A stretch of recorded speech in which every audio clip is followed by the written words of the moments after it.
I've seen things you people wouldn't believe.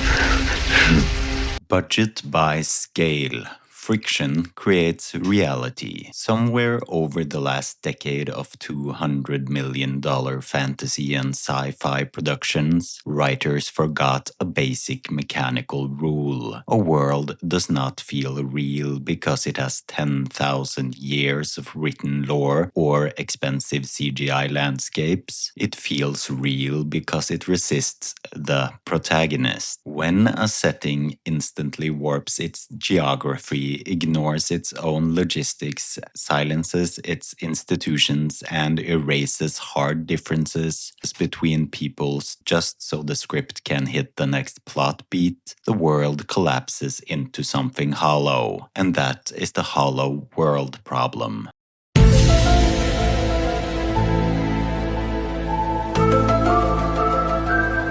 And it's quietly killing modern storytelling. Distance, for instance, is narrative weight. Terrain, supply lines, and travel time are supposed to be active antagonists. Look at Rings of Power. Rings, give me all them rings. Rings, give me all them rings. The Numenorian fleet crosses roughly 2,000 miles of ocean and then pushes an army inland in what the show treats as a couple of days. Tolkien was meticulous about travel times. Amazon treats Middle-earth like a video game map with unlocked fast travel. The world shrinks or expands purely for convenience. Late-season Game of Thrones did exactly the same thing. Armies and characters started teleporting across Westeros. House of the Dragon improved on pure teleportation in places, but still frequently treats strategic movement and logistics as afterthoughts. Most recently seen in the Tumbleton assault, where the decision to attack feels driven by the need for a big set piece rather than hard logistical or political reality. When travel costs nothing, choices cost nothing. When choices cost nothing, tension evaporates. Living worlds have cultural and political inertia. Institutions, local lords, churches, guilds, and civilian populations push back. In a living world, a ruler cannot simply order the murder of a high septon, force feed a royal prisoner, or burn a town without generating lasting structural consequences. Don't ask questions. Just consume product and then get excited for next product. The faith reacts, the small folk remember, and local power centers do not vanish the moment their protagonist needs a clear path. Modern writing increasingly creates an institutional vacuum. Characters issue world-altering commands, and the surrounding society absorbs them like idle NPCs waiting for the next scene.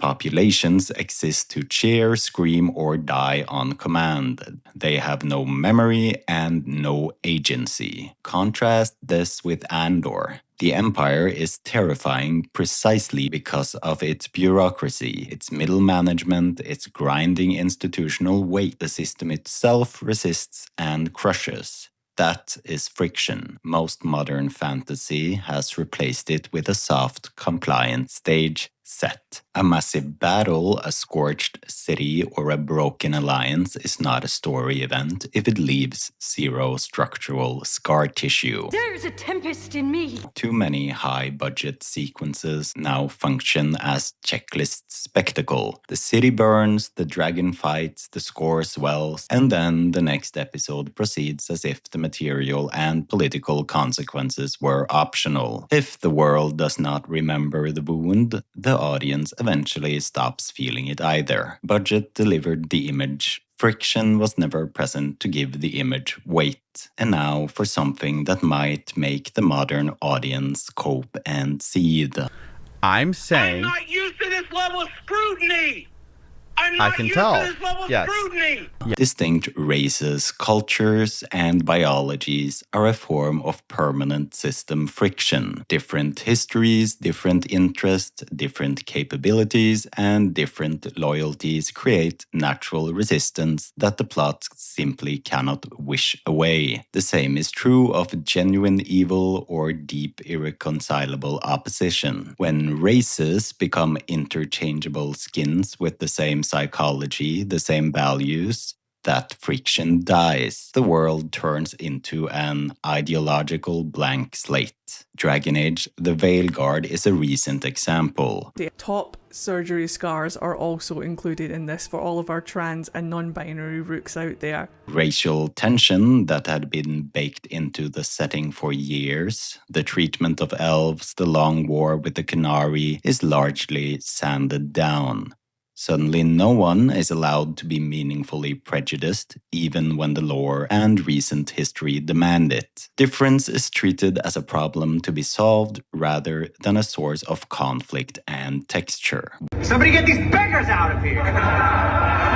World of Warcraft has done the same with the Blood Elves, a race defined by specific history, appearance, and magical dependency, has had its visual and cultural distinctiveness opened up for full interchangeability, with minimal lore justification. The result is another step forward toward cosmetic races instead of peoples with weight.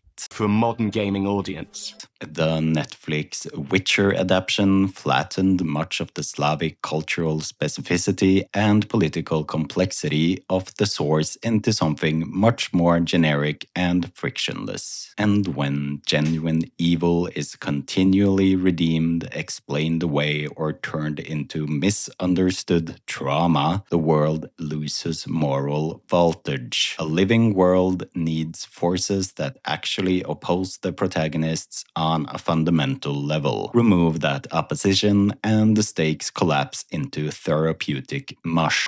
Yes, yes. Early Game of Thrones, Dune, and Andor still understand the principle. Geography matters, institutions have inertia, populations have agency, and difference creates conflict. Evil, or at least deep systemic hostility, is allowed to exist without constant apology. Budget will always buy bigger dragons and prettier landscapes, but it cannot buy resistance. When writers remove friction, institutional weight, lasting consequence, and hard difference, they are not making the story more accessible. They are hollowing out the world. The characters begin operating with total immunity. The audience senses the fraud even if they cannot name the mechanism. These are the hollow worlds. He vatored! He vatored! And until writers start putting the friction back in, these expensive settings will keep feeling like empty video game stages instead of places that could actually exist. What do you think? Is this why so much of modern fantasy feels weightless? Let me know in the comments, and I'll see you in the Kobold's Cave.